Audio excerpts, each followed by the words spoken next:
Hello বন্ধুরা, good evening. আমি এখন যাচ্ছি আমাদের পাড়ায় বড় ঠাকুর পুজোর শ্রী শ্রী গোরাজ বাবার পুজো আছে আজকে। আমরা গিয়ে যাচ্ছি মন্দিরে। ওখানে দেখে তোমরা দেখো মন্দিরটা কী সুন্দর সাজাচ্ছে ভাইয়েরা ছোটো ছোটো।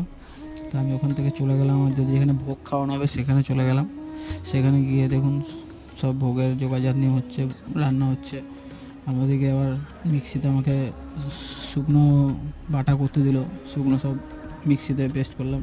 এখানে দেখো একটা মিক্সি চালিয়ে আমি একটা ভিডিও বানিয়েছি, দেখো কেমন লাগছে, মিক্সিটা কেমন ঘুরছে, দেখো সব গুঁড়ো মশলা করছে ওগুলো।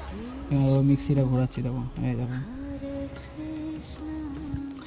দিয়ে আমাদের মিক্সি বাটা হয়ে গেলো, তারপরে চলে গেলো আমার দাদা ঘোল করছিল। ঘোল করতে হতে ভাই টিফিন করছে, দেখো খাবে দেখো না। হ্যাঁ, 10 দিন ধরে কিছু খাইনি ছেলেটা।